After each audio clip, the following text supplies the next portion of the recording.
Microphone check, 1, 2, what is this? It's the 5'7" assassin in the podcast business. I am your host, Rohan Patra, the rap music plug at your service. Here we are again at the end of a rainbow. Although the mainstream scene may tell you otherwise, in my humble opinion, hip-hop is in an amazing place right now. And one of the biggest reasons why I feel this way is because the genre has become like a Republican's nightmare. It's borderless. It has become second nature for a rap album to feature countless different influences, incorporating multiple subsets of music within the hip-hop realm and outside it as well. I feel this increased freedom in the fluidity of hip-hop has led to artists exploring new territories of music that is pushing the genre forward 1000%. Take Richmond, Virginia-based McKinley Dixon as a prime example. This is an artist who folks throughout the years would attempt to classify as the conscious rapper, and then after that, the jazz rapper. And while surely these labels were lazy generalizations, I understand why people do this. As humans, we just love to categorize things because our minds are on a constant quest to make sense of the world around us. But with artists like McKinley Dixon and his new album Beloved Paradise Jazz, he renders such classifications obsolete. Whether the music he makes is technically jazz rap, pop rap, big band rap, it's all irrelevant. Because the mixture of styles of music that he put together is absolutely seamless. That it makes the end product defy previous formulas and classifications that your mind may want to tack onto it. McKinley simply makes good music, following his ambitious artistic vision wherever it takes him. And so I'm so honored to welcome McKinley Dixon to the show today to speak about how he creates such rich, eclectic music, talk about his take on music's ability to inspire change in the world, and then we dive into the making of his fantastic new album, Beloved Paradise Jazz. The Rap Music Plug podcast presented by QLC TV is the remedy to the I don't have anything good to listen to problem. Through in-depth album and song reviews, as well as artist interviews and general rap commentary sprinkled in between on all of what the mainstream and underground rap scenes have to offer, this is your one-stop shop to knowing what to add to your queue, play next, or pop into your record player. Welcome to the show. McKinley Dixon, how you doing today? I'm good. How you doing, Rohan? I am doing fantastic. I'm so excited to have you here. Been loving this new album. I know others are, and just really, really excited to be getting to know this record and you a little bit more. Thank you. I appreciate that. I mean, the amount of things that people that you've interviewed recently, even it's really nice to see that sort of the quality of the culture doesn't go down when it comes to the interview process. So it's good. I appreciate that, man, for real. And I got to give a shout out to one of your frequent collaborators, Teller Banks, friend of the show, guy I've had on the show, because he's the reason why I got put on you, because he was featured on both of these records, but particularly one from 2021. He was just speaking so highly of you in that album, and I'm like, okay, gotta listen to it, and I loved it. So yeah, just gotta give him a shout out. Shouts out to Teller. Yeah, that verse on BBNE on For My Mama is crazy. Crazy verse. Ridiculous. And so speaking of your music getting put on to others, like if I had to sell your music to anyone who's like unfamiliar, one of the core things I know I'd highlight is that you really have a passion for making albums. Like you put a ton of care in making sure your albums feel like complete ideas where you have like a very clear vision versus, like other artists, like, make albums where it kind of feels like it's more just a collection of tracks, whereas yours feel like there's an intent to like concept or theme. And so what is it about making projects in a specifically more like holistic or narrative driven way that excites you or inspires you? I think honestly, there's so many things. From the beginning, I think I'll usually be about 2 songs in before I fully lock in the concepts and the ideologies that I try to push.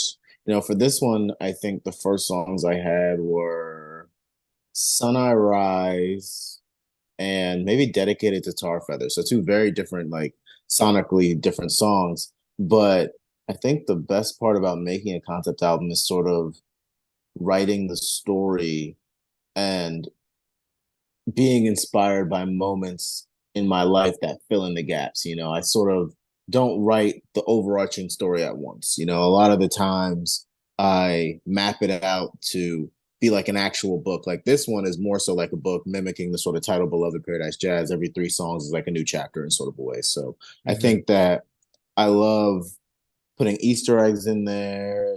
Like For My Mama I had like some lines like bullet enter his right eye, exit his guts berserk, like stuff like that, references, obscure little references and things like that. So I think I really love when people I also love when people dive in. I love when people are like, this is what I think this is, even if it's wrong, even if it's right. I think the reaction is very, very nice to the story.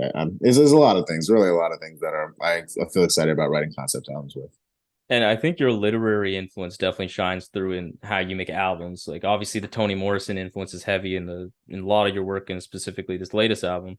But I think that I can see that because you really map shit out in a very conscious way that's like quite Thank intricate. you. Thank you. Yeah, I mean, Beloved is so the story starts with the book starts with that's why I also call it a coming of age, sort of coming of age tale, because the book starts with the intro, the prologue, which is Hanif reading Tony, and then it goes into the first couple songs is Beloved, Live is the signifier for Paradise, and then Jazz is the last couple songs on there. So it sort of is a book.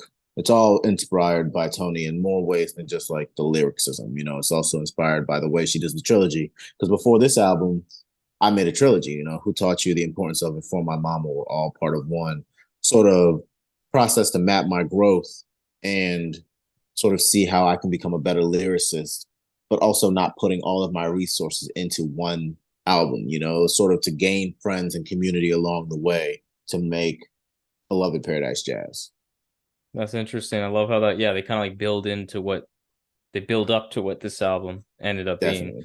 And in the age of like, like playlists and streaming, do you feel like the album format is on the decline or it's dying? Because I feel like people have some varying opinions, and I'm curious what you think.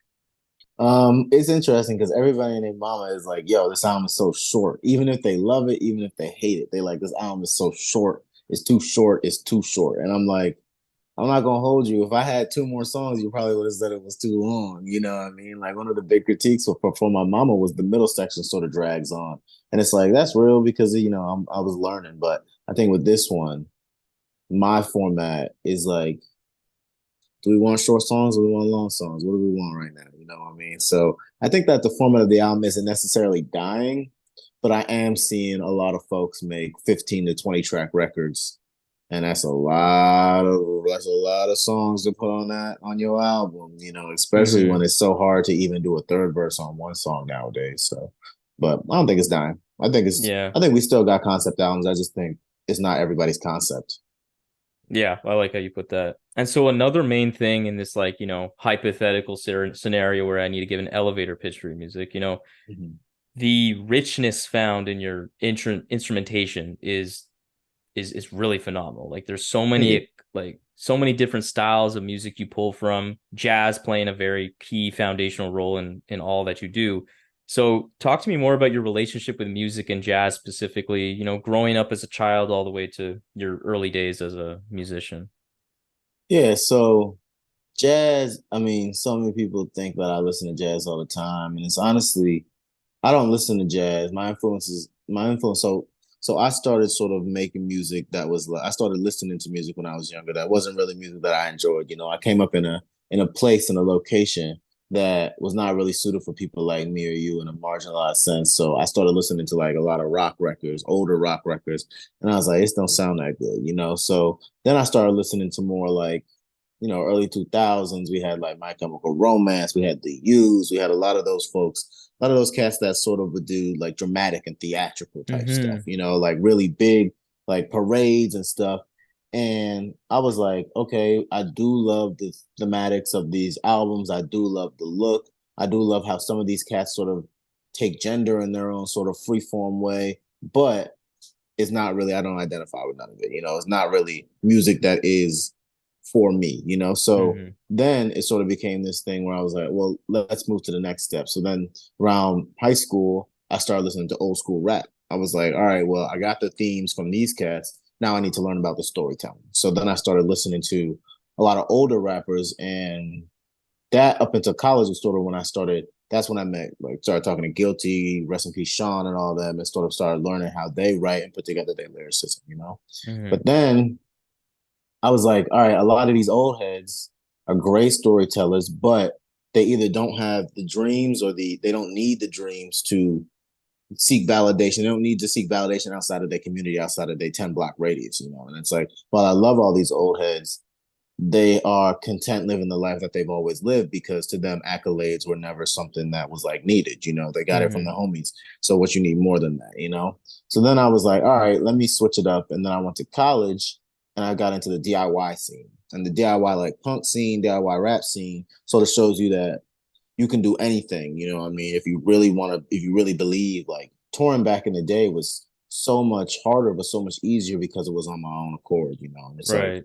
I think then by that point I started making my records. I started making these albums, and the albums sort of were such a big community effort in Richmond, because the first one was all beats. That was like right as I was leaving school. Second one, and Importance of, was sort of me dipping my toes into like how this music, how this jazz sounds. And then For My Mama was me sort of going a little too far with the jazz and just making whatever I could make with all that stuff. You know what I mean? And then it was Beloved Paradise Jazz, where it all came together. So a lot of it, I don't really listen to jazz. I more so make these records because my rapping is so my rapping and my stories and my tales are so vulnerable and conversational. The only way to sort of mimic that is with jazz. It's like if I randomly start getting louder, then I can have the sax get louder. If I want to get quieter, I can have the sax get quieter. The keys come in, the Mm-hmm. harp comes in. So it's sort of like, jazz is the perfect soundscape for when you're sprawling, when you're talking about beautiful images, when you're doing so many things, when you're having a conversation. And I think that's why a lot of people sort of put me in the jazz like category, when in actuality, that's just the best genre for me to sort of talk. It's the best genre to talk over.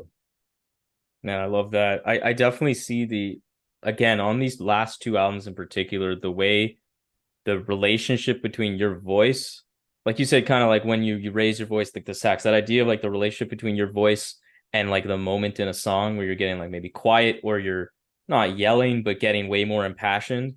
Like Mhm. obviously standouts like Make a Poet Black and Yeah.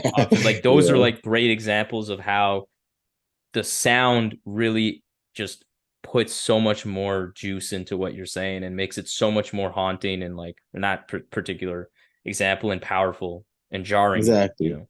Exactly. I think that it's just so easy to sort of, one of the reasons why my music is so felt by so many people is because it's so easy to, if you my music is about vulnerability, it's about conversations. And to make a conversation happen, you sort of have to have emotions, you sort of have to be vulnerable. And I think jazz music allows you to be really vulnerable instrumentally. So then I was like, why not match it with me being vulnerable, like, vocally? Yeah. And another really big reason why I love your music is the way you talk about, what, for lack of a better word, like socio-political topics, because I feel you do it with a very skillful and I think necessary nuance. Because obviously you're clearly well read. That kind of goes without saying, in my opinion. So you do a good job of like being insightful and specific and detailed in like the content of the ideas you're talking about.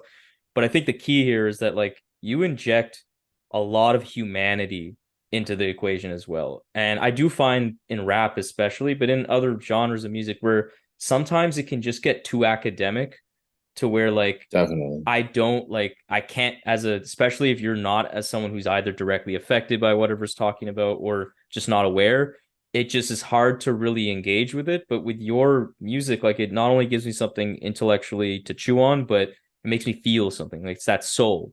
And Thank you.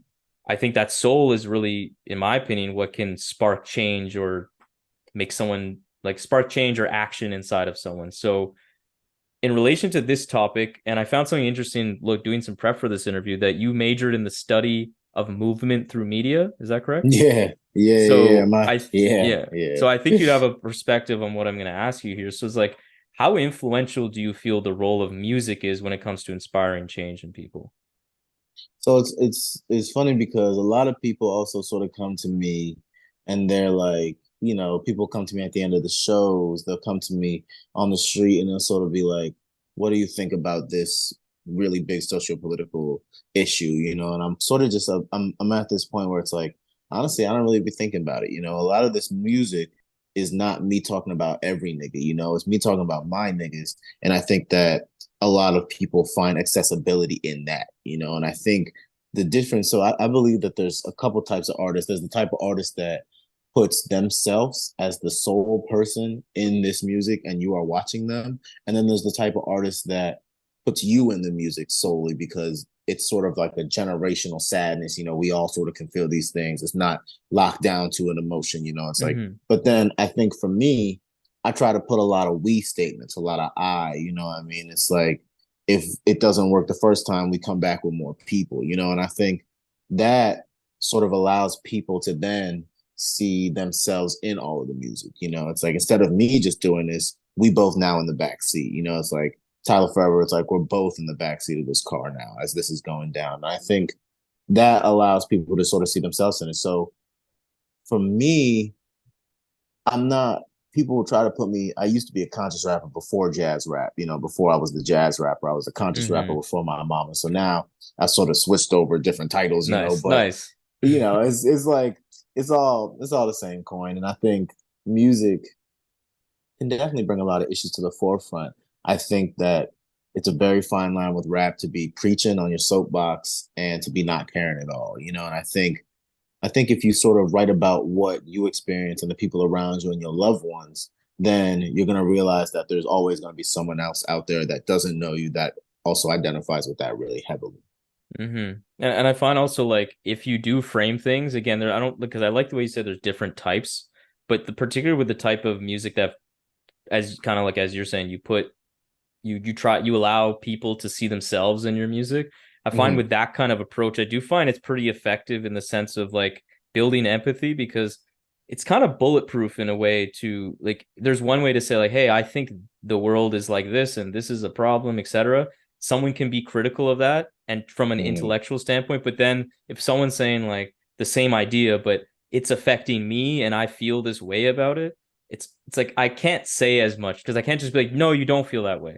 It's like Exactly. it's their experience. So in a way, I feel like it builds that connection to at least be a little more open. And I think music, especially in general, I think it has an impact, particularly because like I think all art can have this kind of effect, but I Yeah. do think music is specifically positioned to have an impact because just like off of logistics, because you can read, like, if you really love a book or really love a movie, like you're going to consume that a few times in your life. Like most people are going to watch a great movie they love a few times. There's not many people are watching movies over 10 times, right?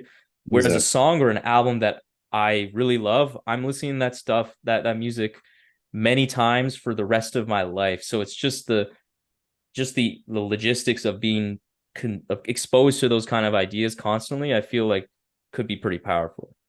Definitely. And I think, and you're exactly right. It's like with the song, you sort of hear also the words, and I think hearing the words and not having a visual sort of puts us nowadays in a completely different headspace than, you like a movie, you get to see it and you see the visuals.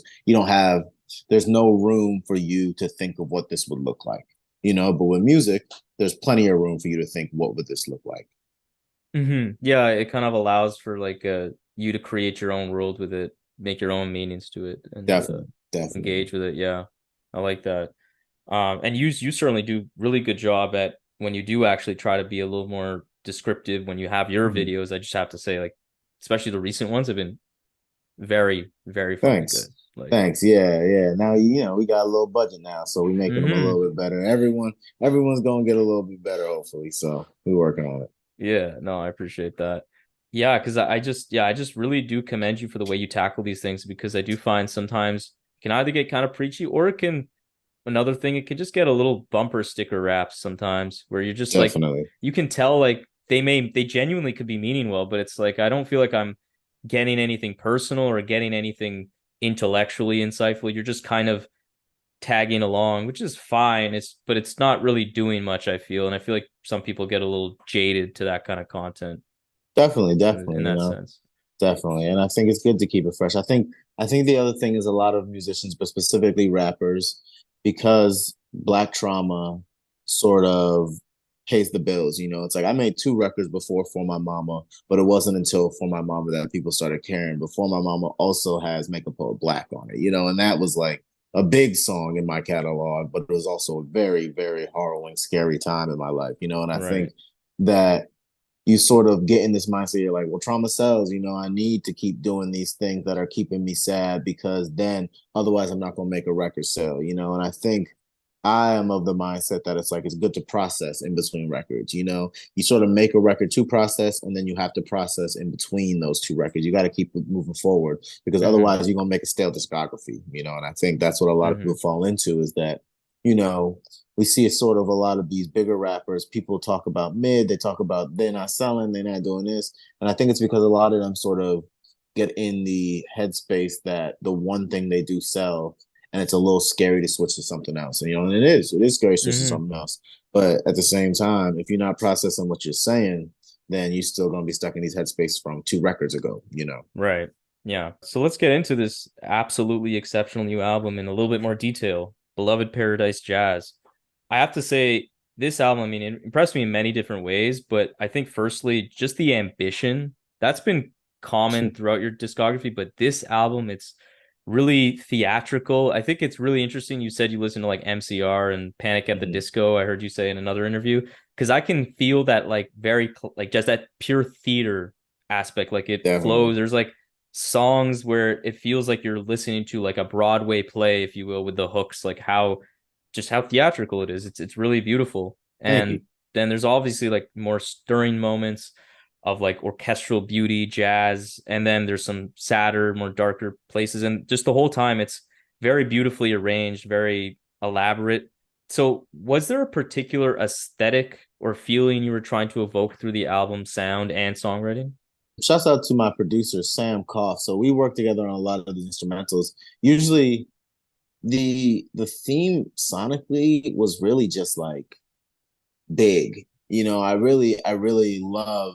So before my mama, I was making 6 minute long songs, really dense songs, really long songs, putting sax solos on top of flute solos with the harps, a lot of different things. And I didn't really care about the density of it, because it was like, or the length of it, because it really was like, these songs are for me, and I'm making them and I'm gonna release them, but they are for me ultimately. And then with this one, I was like, I'm gonna try to hone my craft a little bit and make dense songs but shorter, make them put as big movements as I can within this music, but making it into the compact of like 2.5 minutes. And that's why like Sun I Rise is like a beautiful instrumental, but it's a 2.5 minute long song. So that was the main theme with all of it. It really wasn't like, I love big band stuff. I love putting all that, and really is like if I feel an inflection coming along, I'll just put a section of like really loud in it. And I think I just aim to make something that I wanted to hear. I always want to hear rappers rap over big bands. I always want to hear them rap over all the strings, all the harps. Not every single time, but I would love Mm-hmm. to hear it a lot more. And I think that's what I just wanted to do that. So I did it. Yeah, and I think you did a really good job. I personally am very partial to that kind of sound. Like I've always really loved, yeah, big band. I mean, I just love strings. Like any genre, Thanks. rock that has strings. Strings are just they hit me in a different way, and I loved this album a lot because of the sound. And you kind of touched on it there too. This thing and you mentioned it earlier in this conversation as well, like the shortness, the brevity of this Mhm. album. It's really distinct, and it's especially distinct in contrast with For My Mama because those there's really clear like pop structures, very tight pop Mhm. structures, high ranging melodies, like but and I find it interesting because yeah, you said like the solos, you had a lot of time for solos, sax Mhm. solos, piano, whatever. This one, even though you're playing in still a lot of jazz sounds, like you do have like more of a pop structure. And Mhm. so was there this like kind of concerted effort to apply like a less is more lens to this album be as like I want to be as brief as possible? Yeah, I think also it's just like I just didn't want to write anymore. Like I was like for my mama, because it took so long, I never knew when it was done. And I mean, you can hear on the song Protective Styles, like I got me a desktop mic at the end of that, and I literally was just like, I'm just gonna record sitting down the rest of this last like two songs, I was like, I don't care how it sounds. And then you hear in the mix, you're like, God damn, it sounds so different. But with this one, it really was just like I didn't feel like rapping no more. I feel like every song does exactly the idea that I want. So I sort of have like a structure with my albums. It's like it's got to have that one harp song, the emotional harp song. It's got to have the catchy song. It's got to have the teeth rattling song like Mezzanine Tippin'. Oh But yeah. these ones, I just sort of like locked those in and really made them. I worked with someone else also because usually I'd be producing my own stuff. Like For My Mama was all done by me instrumentally. So and with the help of like all the musicians that played on it, but like I produced all of it and arranged and composed all of it. But Hmm. this one, I arranged most of it and composed a lot of it, but then I had a producer that helped me, Sam. Sam, yeah. So that is then also sort of how it became, because it's like if it was up to me, every single song would have had a sax solo. Nobody would have wanted to hear that. So Sam was like, let's not do that. Let's make this song, instead of leaning really jazzy, we make it more poppy, because there's nothing wrong with that. And I think a No, lot of not at people all. think there's something wrong with that, but it's like Run, Run, Run is my biggest song, and I love the sound of it, but that's like my more poppy song. So I think I just didn't have anything else to say. I mean, people have this impulse as listeners, especially as someone who's very into the underground scene in hip hop, that the whole like mainstream is anything that's kind of sounds like it could play on the radio. People have like an allergic reaction sometimes. We're like, man, there's a Yeah. lot of good music that's like popular too. Maybe not all the Yeah. time, and maybe not now on the radio. I'm not really listening to the radio ever, to be honest. But like, we gotta understand, like, gotta move past that because man, like Yeah. the structures and like the I just feel like this album's very exhilarating. Like I leave it Thank and you. I just feel like a really dope 29 minutes of my life and I just want to play Thank it you. back. It's not it got the point across like really Thank you. I beautifully. appreciate that. Yeah. Like no Yeah, a wasted lot of folks is space. like it's a little too short, and I'm like, nah, it's really not, because it's like, I mean, I'm not arguing no critics, but it definitely is like you can just play it back. You can play any song you want as many times as you want. You can play the whole record as many times as you want and not get tired. And I think that is where the shortness of it really makes it impactful. It's like I could have had four more songs on there, but then what people have been like, oh, I had to listen three times back. So Yeah, not there's bad. there's a ton of variety too. Like I find that's pretty unique with this album because I've been listening to a lot of short albums. It's becoming very popular in the underground scene as Hmm. well. And a lot of times, sometimes I like the shorter album because it gives you an ability to kind of be so concise and cohesive and like consistent. But if that same album with the same kind of sound was like 50 minutes or 40 minutes, you'd be like, okay, Yes, a little too much now of the same thing. definitely. But this is like very unique in that you are covering the gamut of like there's a huge ebb and flow of different sounds, different Thank you. energy, and that's what I think is quite unique specifically with Beloved. Yeah, it's like you do what you need to do on it. I don't need to say anything else. I really think that it has the intro song, it's got the closing song with the kids and the singing. It's really just like a short book that is going too fast, but the pictures look really nice. So you just gotta read it Damn, again. that's beautiful. I love that. I Thanks. love that. You're a rapper for a reason. Yeah, Uh, thanks. yeah, there's a beautiful like you'll be talking about a lot. There's a beautiful musicality with this album, but I don't want people to be like forgetting. There's a lot of thought provoking, a lot of meaty verses on this album too, and I do feel like just in terms of what I get from you lyrically on this album, the last record really felt more intensely cathartic, like it was wading in more traumatic waters. Like there was some really Mhm. like you were exercising some demons. And while this album has some darker moments and it's talking about serious topics, I just get this feeling that it's like more uplifting, dare I say, hopeful even. So Definitely. like what would you say would be like the central idea or message or perspective that you were aiming to for listeners to take away from this record?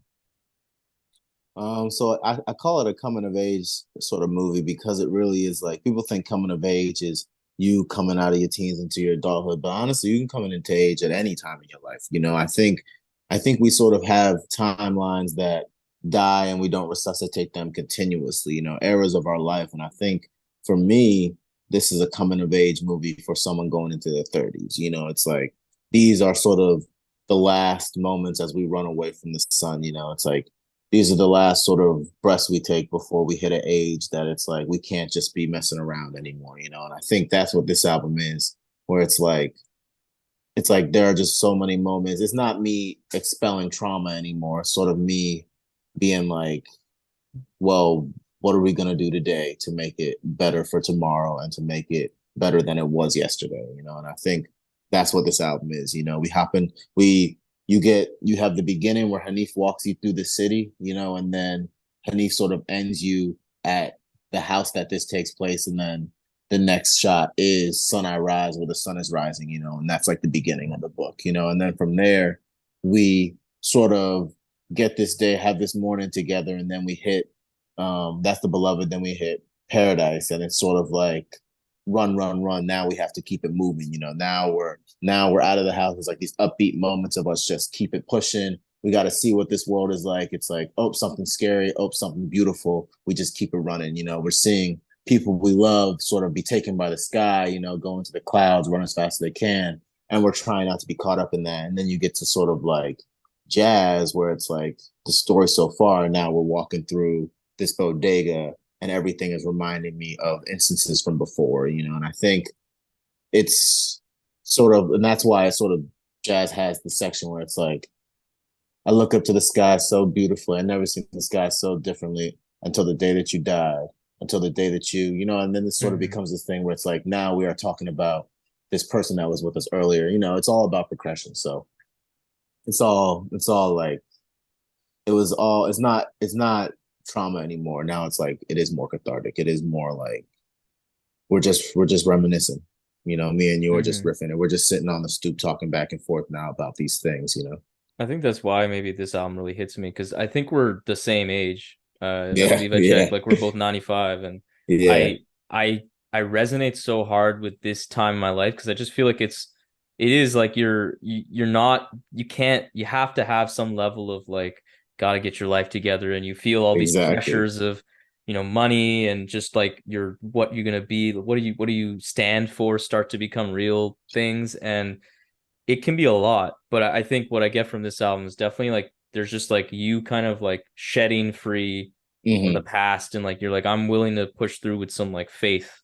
Exactly. I'm And gonna that is what choose it to be is. positive and hope for the best, kind of. Exactly. And that literally is what it is, like sunrise, you're waking up, you're like, this is a new day. It's like how I could have underestimated sun, how I could have been so blind from the light that it brung, eyes once wide, now see me white from the fun, blindly staring at the beauty, whisper what I become. And it's sort of this thing where that's how it begins, and then it ends with sunless cracks at both sides of my eyes, my gums still black, or else you tell that I lie showing off my canines go too bright for the reverend and know they all go me and dog might see different heavens. And it's sort of this thing where all of them is reoccurring. I mean, you have moments where the character that is me sort of goes into the past where he's like a shaky hand sweeps the table of the crumbs while a little boy hopes someday he'll get closer to the ones that set off the explosive tongue. So one get killed last summer, he lifted his head and butterflies escaped his mouth and out his lungs, sort of calling back to life from the kitchen table where it's like Mama pulls heartbreak up to her chest and folds up cards to keep legs stable. It's sort of these things where it's like these are not the last instances of what we're doing, but every single moment now is so impactful because you don't know. We about to be Mm-hmm. 30. We're about to change our life in some direction. And I think that's why it's a coming of age movie. And that's why I also think a lot of people around our era sort of came up on like, My Chemical Romance was a little bit older than us, but you can tell that they were still like late teens sort of talking about the future, like Panic at Disco, their best years are behind them because they were making records for, you know, what to do if you're like going into your 30s, 20s, you know what I mean? So I think a lot of it, I came up on a lot of music that was looking forward into the future and using the past to describe it. And that's where I'm at, man. Right. Well, that's so well said. So Before we wrap this up, man, I just want to give you an opportunity to tell people how they can support the new album, and if there's any other other music, merch, concert dates that you want to shout out as well. Yeah, we doing some headlines in New York, Chicago, and Richmond in September. Going back out to Europe in November. But the main thing people can do to support is really just talk about it. It's like I sort of got all the press. I got all these publications, and they're like really, really beautiful and really cool. But it's really just like seeing all the word of mouth and having people come up to me and having people sort of post on Twitter. Now whenever someone is like, what is the best album? What's your favorite album 2023? It's like at least one person's going to say my name, and I think that's a big deal for me. And that's a big deal for you. And I think that's really what it is. We're sort of all in this. It's never, if it don't work the first, who taught you the importance of For My Mama 3 times, then you come back with more people and it works with Beloved Paradise Jazz, I mean, I think this album's casting a very wide net, and I think I see the response, and I feel like your music's special, like, simply put, and I feel even more confident after having the chance to speak to you now. The vision, the ambition, I think is just going to bring you more acclaim and success in the future. I appreciate you. I mean, honestly, we're going to see if we can get that three-peat. I ain't had no sophomore slump, but we going on that, see if we can get that three-peat, But it's also like, I mean, going back to talking about the timeline, it's like, rappers aren't really allowed to age like that. So it's like, what am I going to do next? That's why this is a coming of age movie. It's really like, it's like there's a line on it where it's like, I walked through the garden, wasted my life rapping, hope this shit wasn't in vain. I walked through the garden, flowers don't remember my name, but I think I like it like that. It's sort of like, what do we do now? My mama hounded me to get a job. I can't just be rapping forever. I got to take the bus. I got to get a job, sort of these things that are not like people is obviously talking about, but in the way that I'm sort of talking about it, it's like, it's not the end of your life. You know what I mean? It's never going to be the end of your life figuring these things out. It's just uncomfortable. Yeah, there's a big difference there. And I do hope that's changing. I do feel like it is changing, that idea of like rappers being able to age gracefully and keep making music and get love. I do feel that a tide is shifting with so many artists getting some of their biggest moments in their 40s. Definitely. And it's great. I mean, we could talk about the only other rap record that people are talking about besides that JPEG one is Maps, and that is like like Billy Woods don't even let you know how old he is, but he's doing it and he's in it. He's not letting up, Yeah, so. He's got guys touring like a motherfucker. Like I'm about to see him in Toronto again. I've seen this. I mean, I went once to Brooklyn, but like otherwise I've seen him like 5 times.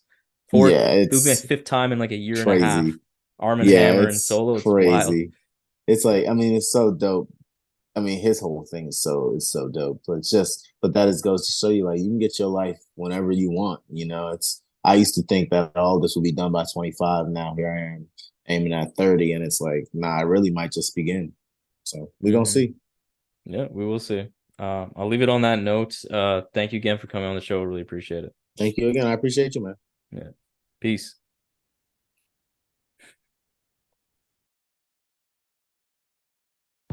So there we have it, another episode of the Rap Music Plug podcast presented by QLC TV.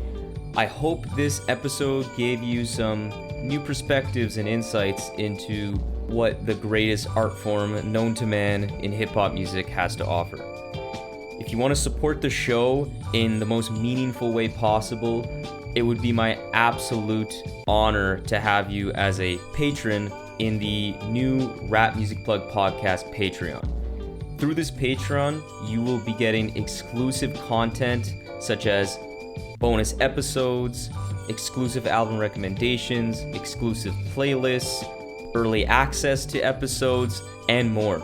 And above all, though, you will be able to support the show directly in a way that will not only justify the crazy amount of time I spend on this show already, but allow me to cover some of the expenses related to supporting all of these great artists that we cover on the show through the website, and will allow us to sustain and build on this amazing growth that the RMPP has experienced recently. So if you have any questions about any of the Patreon stuff, or just want to keep tabs on the show, interact with me on rap music and all the great stuff that we can talk about, follow me on Twitter and Instagram at rapmusicplugpod, or shoot me an email at qlctv.podcast@gmail.com. You can also rate and review the show on Apple Podcasts and subscribe on YouTube and Spotify as well. But that's enough self-promotion for this episode. I hope you enjoyed it. Peace.